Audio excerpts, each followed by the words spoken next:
नमस्कार दोस्तों, डेट है आज की 4 फरवरी 2023 और स्वागत है आपका एडिटोरियल डिस्कशन में। आज टोटल 3 इश्यूज हम डिस्कस करेंगे, 2 द हिंदू के और एक इंडियन एक्सप्रेस का।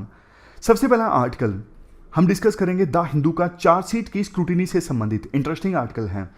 दूसरा इंडियन एक्सप्रेस का, अभी देखो एक कैंडिडेट एक ही समय में 2 सीट से इलेक्शन लड़ सकता है, जैसे प्रधानमंत्री मोदी ने 2 सीट से इलेक्शन लड़ा था। पिटिशनर ने पिटीशन फाइल की थी सुप्रीम कोर्ट में कि इस प्रोविजन को खत्म कर देना चाहिए। इसके बाद तीसरा आर्टिकल हम डिस्कस करेंगे बजट में, जो बजट प्रेजेंट किया गया, इसमें ग्रीन इनिशिएटिव्स की तरफ सरकार ने कितना ध्यान दिया। डिस्कशन स्टार्ट करें उससे पहले कौटिल्य ने कहा था, straight trees are cut down, the crooked one are left standing. क्या मतलब है इस कोट का? देखो, इस कोट का मतलब ये है, कुछ लोग ना स्ट्रेट फॉरवर्ड होते हैं, जो मन में आया बोल दिया। अब ऐसे लोग ना कई बार अंजाम भी भुगतते हैं। जैसे बॉस को कुछ बोल दिया, जो मन में आया बॉस को वो बोल दिया, बाद में बॉस फिर उनसे, ऐसे एम्प्लॉय से आपको पता है, प्रिजुडाइज हो जाते हैं, डिस्क्रिमिनेशन करने लगते हैं। तो ना मतलब कौटिल्य का इस कोर्ट के थ्रू ये कहना था कि किसी पर्सन को ना डिप्लोमेटिक होना चाहिए, सिचुएशन देख के बोलना चाहिए, क्योंकि जो स्ट्रेट फॉरवर्ड होते हैं, जो मुंह में आया है बोलते हैं, सीधी बात करते हैं, उनको नुकसान पहुंचता है। और जो क्रूक्ड वन होते हैं, मतलब जो टेढ़े होते हैं, वो बाद में खड़े रह जाते हैं। अब देखो, वैसे ये बात ना कुछ हद तक तो ठीक है, लेकिन हर केस में इस कोर्ट को आप इंप्लीमेंट नहीं कर सकते।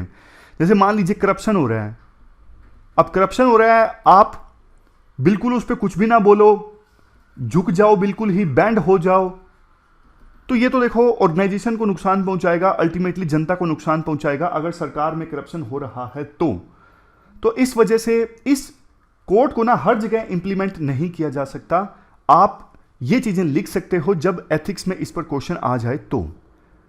अब चलिए डिस्कशन स्टार्ट करते हैं। फर्स्ट इंपोर्टेंट आर्टिकल चार्जशीट की स्क्रूटिनी यानी छानबीन से संबंधित है। आप जीएस पेपर सेकंड के इन टॉपिक्स से आर्टिकल को रिलेट कर सकते हो। ये आर्टिकल किसने लिखा है? आर के राघवन ने। ये फॉर्मर में सीबीआई के डायरेक्टर रहे हैं, हिंदू में काफी अच्छे आर्टिकल्स लिखते हैं। शुरुआत में इंट्रोडक्शन देते हुए ये कहते हैं, सुप्रीम कोर्ट ने ना हाल फिलहाल में पिछले कुछ सालों में ट्रांसपेरेंसी लाने की दिशा में, जुडिशरी में ट्रांसपेरेंसी लाने की दिशा में अच्छा काम किया है। जैसे कि देखो, सुप्रीम कोर्ट ने यह फैसला लिया कि जो कॉन्स्टिट्यूशनल संबंधित मामलों की सुनवाई सुप्रीम कोर्ट में चल रही होगी, उनकी लाइव टेलीकास्टिंग होगी, ताकि देश की जनता उन संविधान संबंधित मामलों की सुनवाई को लाइव देख सके। इससे ट्रांसपेरेंसी आएगी। दूसरी चीज, सुप्रीम कोर्ट ने यह भी आदेश दिया कि सुप्रीम कोर्ट की जो जजमेंट्स हैं वो इंग्लिश में होती हैं।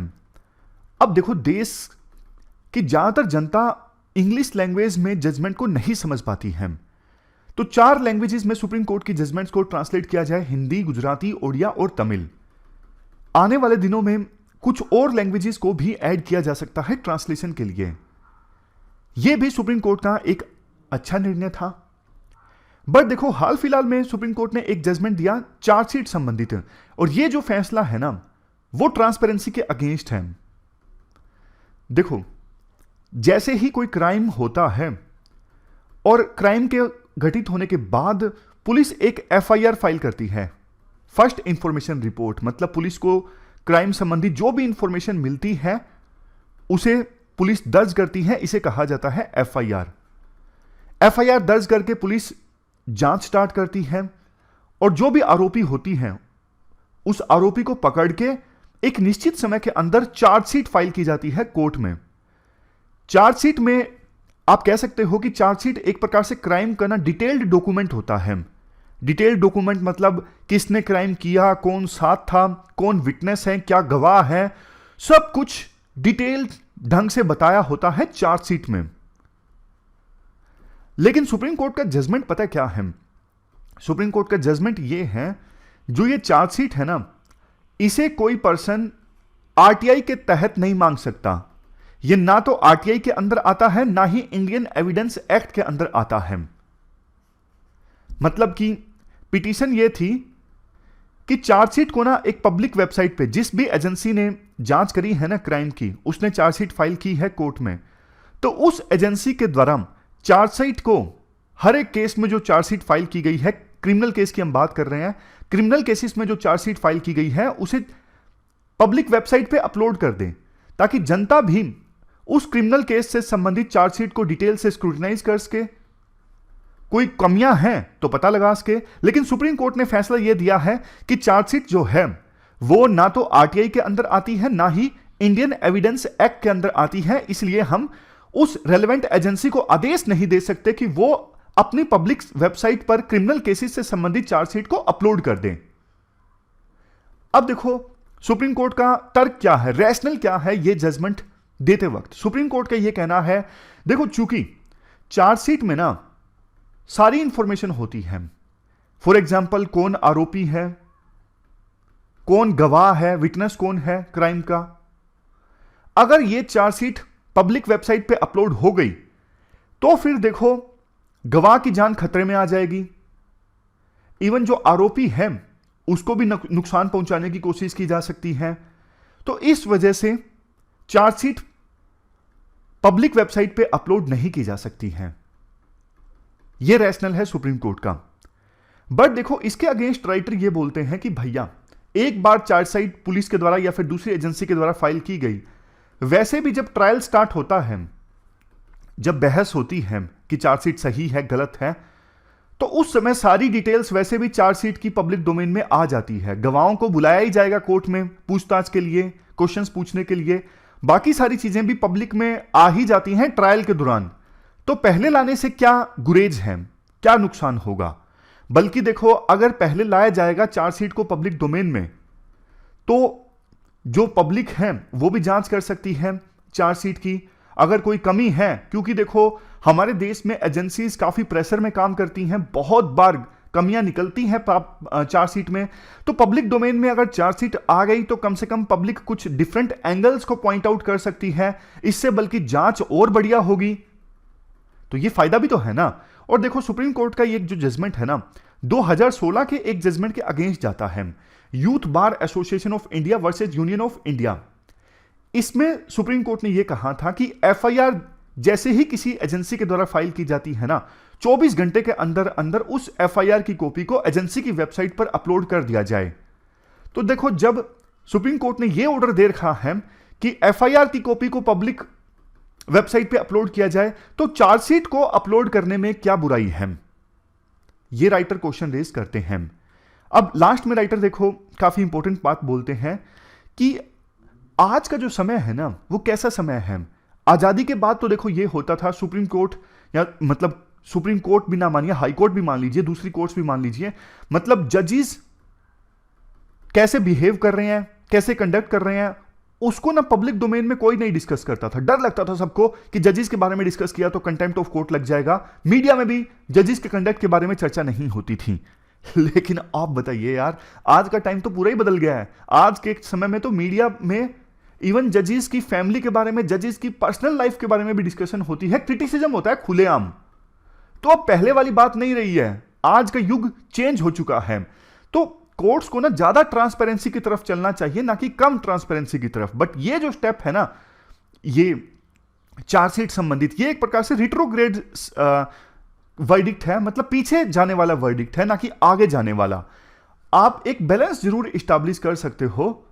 बैलेंस ये हो सकता है कि चार्जशीट को ना आप पब्लिक वेबसाइट पे मत अपलोड करवाइए अगर आपको लग रहा है कि खुलेआम नहीं अवेलेबल होनी चाहिए चार्जशीट, लेकिन ऐसा प्रोविजन आप कर दो कि जो भी पर्सन पब्लिक से डिमांड करता है चार्जशीट को, तो उसको हम मुहैया करवाएंगे। ऐसा बीच का रास्ता निकाला जा सकता है ताकि किसी को भी चार्जशीट की आवश्यकता है पब्लिक से, चाहे वो जर्नलिस्ट हो, कोई और पर्सन हो, उसको अथॉरिटीज चार्जशीट अवेलेबल करवाएं ताकि वो भी छानबीन कर सके चार्जशीट की, क्या कोई चार्जशीट में कमी है, अगर है तो उसे पॉइंट आउट कर सके। इसके बाद नेक्स्ट आर्टिकल एक कैंडिडेट के द्वारा 2 सीट्स से इलेक्शन लड़े जाने से संबंधित है। आप जीएस पेपर सेकंड के इस टॉपिक से आर्टिकल को रिलेट कर सकते हो। क्या कंटेस्ट है? देखो सुप्रीम कोर्ट में ना एक पीआईएल फाइल की गई थी जिसमें सुप्रीम कोर्ट से यह गुहार लगाई गई थी कि आप रोक लगाइए, अभी क्या प्रोविजन है रिप्रेजेंटेशन ऑफ पीपल एक्ट में कि एक कैंडिडेट एक ही साथ 2 सीट से इलेक्शन लड़ सकता है। जैसे प्रधानमंत्री मोदी ने 2014 में 2 सीट से इलेक्शन लड़ा था, वाराणसी से और वडोदरा से, दोनों सीट से प्रधानमंत्री मोदी जीत गए थे 2014 में, और उन्होंने ना वडोदरा से रिजाइन कर दिया और वाराणसी के वो आज भी सांसद हैं, यानी 2019 में फिर से चुन के आए। 2019 में तो उन्होंने सिर्फ एक सीट से इलेक्शन लड़ा। और भी बहुत सारे एग्जाम्पल्स आपने देखे होंगे, जैसे पंजाब में इलेक्शंस हुए थे, वहां पर भी जो पंजाब के पूर्व सीएम है चरणजीत सिंह चन्नी, उन्होंने भी 2 सीट से इलेक्शन लड़ा, विधानसभा इलेक्शन था और दोनों से हार गए। Bad luck for him. तो मतलब समझ गए ना, पिटिशनर का ये कहना था इस प्रकार की चीजों पर रोक लगाई जाए कि एक कैंडिडेट के लिए सिर्फ एक ही सीट से इलेक्शन लड़ना का प्रोविजन होना चाहिए, एक ही साथ दूसरी सीट से नहीं। क्योंकि ना अब कैंडिडेट जीत गया मान लो दोनों सीटों से, तो एक सीट से उसे रिजाइन करना ही पड़ेगा। स्पेसिफिक प्रोविजंस की हम बात कर लेते हैं ताकि जब आप आंसर लिखो तो एक्ट्स को भी कोट कर सको। देखो, संविधान पार्लियामेंट को अलाउ करता है कि पार्लियामेंट और स्टेट लेजिस्लेचर के जो भी इलेक्शंस होते हैं ना, उन इलेक्शन से संबंधित पार्लियामेंट में कानून बनाया जा सकता है, और कानून बनाए भी गए हैं। जैसे representation of people act 1950, representation of the people act 1951, delimitation commission act 1952। जो representation of the people act 1951 है ना, ये डील करता है जो प्रतिनिधि चुने जाते हैं ना, मतलब जो इलेक्शन में जीतते हैं, उनके लिए क्वालिफिकेशन क्या होनी चाहिए, कब वो डिस्क्वालीफाई किए जा सकते हैं, सारे प्रोविजंस आते हैं representation of the people act 1951 में। तो इस एक्ट का सेक्शन 33 क्लास 7 अलाउ करता है कोई पर्सन एक ही समय में 2 कंस्टिट्यूएंसी से इलेक्शन लड़ सकता है। बट इसी एक्ट का सेक्शन 70 जो है वो ये कहता है कोई भी कैंडिडेट जीता हुआ वो एक ही समय में हाउस में 2 कॉन्स्टिट्यूएंसीज को रिप्रेजेंट नहीं कर सकता। मतलब प्रधानमंत्री मोदी 2 कॉन्स्टिट्यूएंसीज को रिप्रेजेंट नहीं कर सकते थे, इसी वजह से उन्हें वडोदरा से अपना इस्तीफा देना पड़ा। और देखो एक और इंटरेस्टिंग चीज, 1996 से पहले तो कोई रोक थी ही नहीं, कोई भी कैंडिडेट मर्जी कितनी कंस्टिट्यूएंसी से इलेक्शन लड़ सकता था। तो कई तो ऐसे होते थे 5-5 कंस्टिट्यूएंसी से पर्चा भर देते थे, यानी नॉमिनेशन फाइल कर देते थे। पूर्व प्रधानमंत्री वाजपेयी ने भी 3 कंस्टिट्यूएंसी से एक ही समय में इलेक्शन लड़ा हुआ है। समझ गए, पहले यह प्रोविजन हुआ करता था, लेकिन 1996 में लिमिट लगा दी गई थी कि एक समय में सिर्फ 2 बार 2 कंस्टिट्यूएंसी से कोई कैंडिडेट इलेक्शन लड़ सकता है। 2014 में भी यह मामला गया था इलाहाबाद हाईकोर्ट में। इलाहाबाद हाईकोर्ट ने ना Raja John Bunch versus Union of India case में ना रिप्रेजेंटेशन ऑफ पीपल एक्ट 1951 की सेक्शन 33 क्लास 7 को अपहेल्ड किया था। मतलब कि कोई कैंडिडेट एक ही समय में 2 कंस्टिट्यूएंसी से इलेक्शन लड़ सकता है ना, इसे अपहेल्ड किया था, सही करार दिया था इलाहाबाद हाईकोर्ट ने 2014 के इस केस में, Raja John Bunch versus Union of India. इस केस में इलाहाबाद हाईकोर्ट ने ना संविधान के आर्टिकल 101 का हवाला दिया था और कहा था कि संविधान का आर्टिकल 101 कैंडिडेट पे कोई रोक नहीं लगाता है कि वो एक ही समय में 2 जगहों से इलेक्शन ना लड़ सके। तो इसलिए इसमें कुछ गलत नहीं है, कैंडिडेट्स को अलाउ कर दीजिए, मतलब ऑलरेडी अलाउ है, उन्हें इलेक्शन लड़ने दीजिए एक ही समय में 2 कंस्टिट्यूएंसीज से। अब मैं आपसे एक क्वेश्चन पूछता हूं, ये जो प्रोविजन है कि एक कैंडिडेट एक ही समय में 2 सीट से इलेक्शन लड़ सकता है, क्या इसके कुछ एडवांटेजेस हैं? सोच के देखिए, मन पे थोड़ा स्ट्रेस डालिए माइंड पे कि क्या उसके कुछ एडवांटेजेस हैं। कुछ खास एडवांटेजेस देखो नहीं निकल के आते हैं। मतलब एक चीज आप कह सकते हो संविधान के अनुसार सही है, पहले भी होता आया है, तो अब क्यों इसे रोका जाए।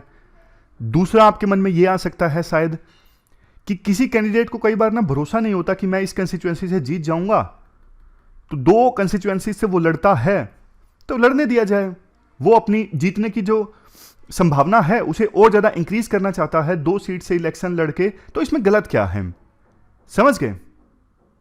तो ये एडवांटेजेस हैं भाई। 1996 से पहले तो लिमिट नहीं थी, लेकिन अब एक बैलेंस स्टैब्लिश कर दिया गया है, सिर्फ 2 कंस्टिट्यूएंसी से एक ही समय में लड़ सकता है तो लड़ने दिया जाए। अगर वो अपनी जीतने की संभावना को और ज्यादा इंक्रीज करना चाहता है, उसे लगता है कि 2 में से 1 पे तो जीत ही जाऊंगा।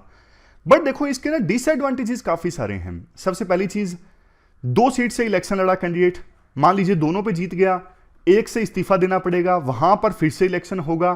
तो देखो इलेक्शन कमीशन और भारत सरकार पर तो इलेक्शन का खर्च ज्यादा आया ना, कि जानबूझ के उसने 1 से इस्तीफा दे दिया, अब दोबारा से वहां पे इलेक्शन होगा, सरकारी कर्मचारियों का टाइम जाएगा, पैसा जाएगा, रिसोर्स जाएंगे, तो ये संविधान की स्पिरिट के अगेंस्ट है। दूसरी चीज, अब लोग जो हैं उन्होंने देखो पहली बार कैंडिडेट चुन लिया। अब हमारी डेमोक्रेसी में होता क्या है, जो चुने हुए प्रतिनिधि होते हैं वो सरकार बनाते हैं, वो सीएम को चुनते हैं। लेकिन अब हुआ क्या, अगर मान लीजिए कोई कैंडिडेट 2 सीटों से इलेक्शन जीत चुका है, तो ऐसा नहीं होगा ना कि वो 2 बार वोट दे सकेगा, वो वोट तो एक ही बार दे सकेगा। तो फिर एक कंस्टिट्यूएंसी तो रह जाएगी ना। मान लीजिए उसने इस्तीफा दे दिया किसी कंस्टिट्यूएंसी में, तो उस कंस्टिट्यूएंसी के लोग बोलेंगे यार हमारा तो वोट काउंट हुआ ही नहीं सरकार बनवाने में या फिर सीएम का चुनाव करने में, क्योंकि हमारा जो विधायक था उसने तो इस्तीफा ही दे दिया था। तो उनको उनकी रिप्रेजेंटेशन ठीक से नहीं हो पाती।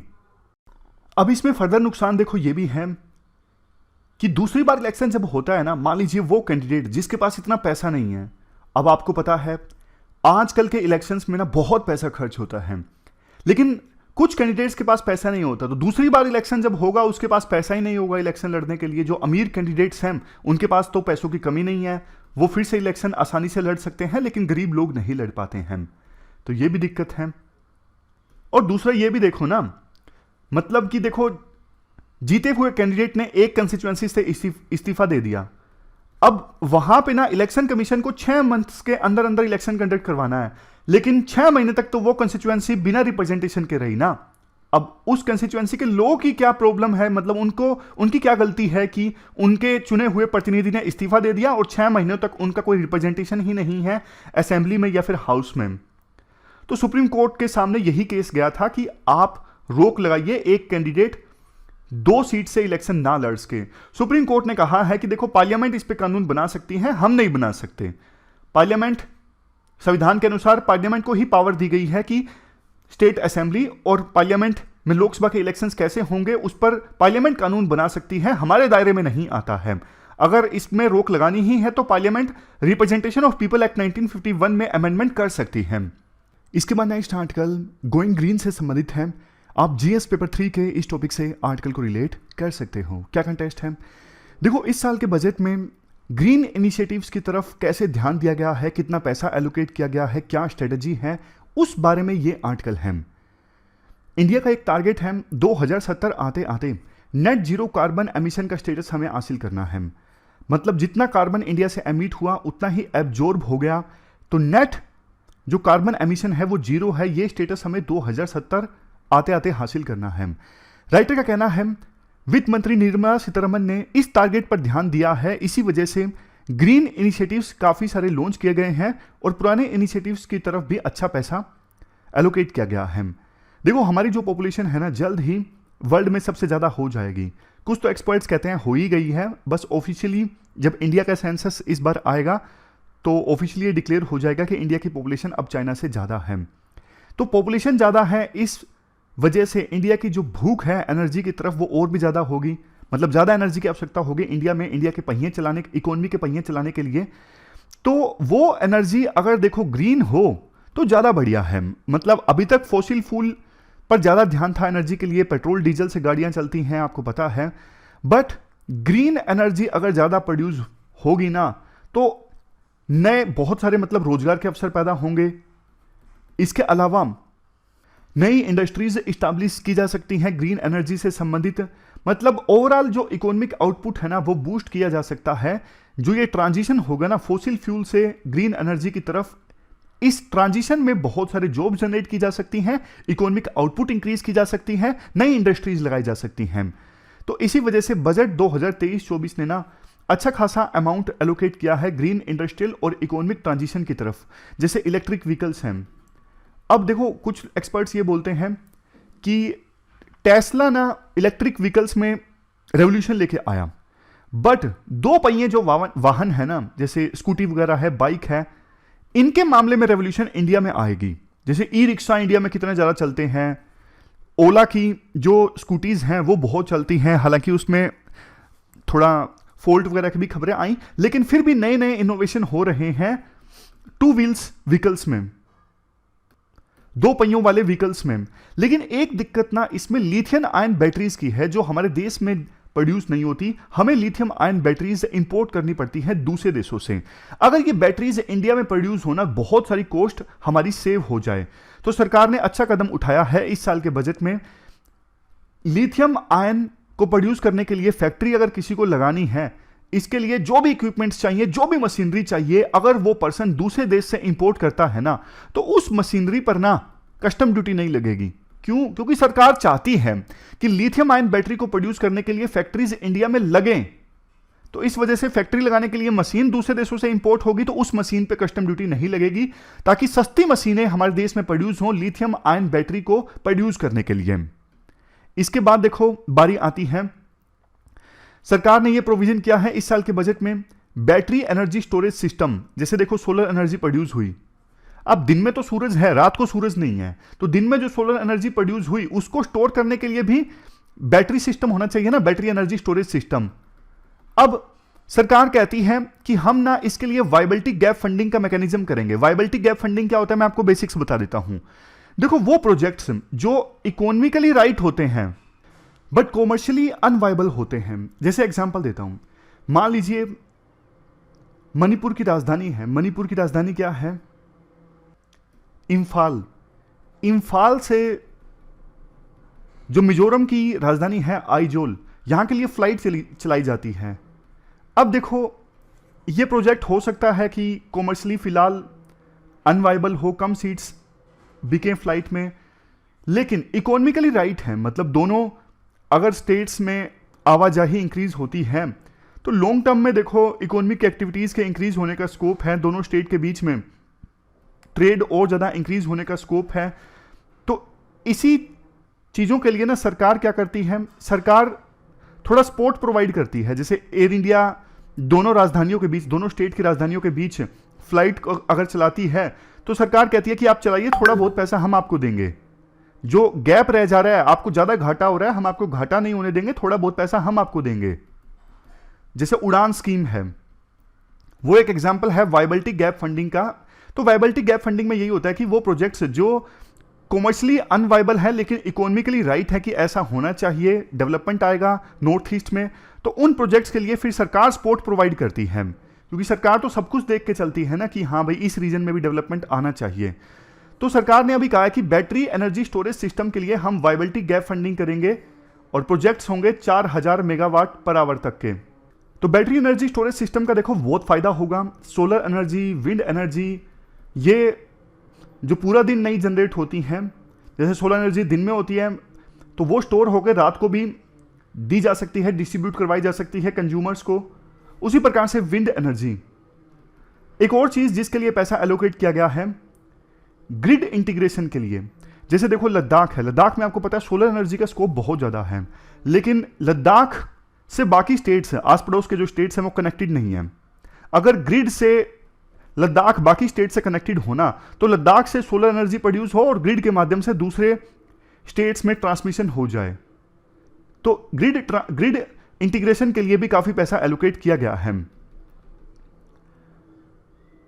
तो कुल मिलाकर राइटर ये कहना चाहते हैं कि सरकार का फोकस ना इस बजट में काफी ज्यादा है ग्रीन इनिशिएटिव्स पर, इसी वजह से पैसा काफी एलोकेट किया गया है ग्रीन इनिशिएटिव्स की तरफ। ये थी हमारी आज की डिस्कशन। आज हमने 3 इश्यूज को डिटेल से डिस्कस किया। फिलहाल इस डिस्कशन में इतना ही है। Thank you very much for discussion.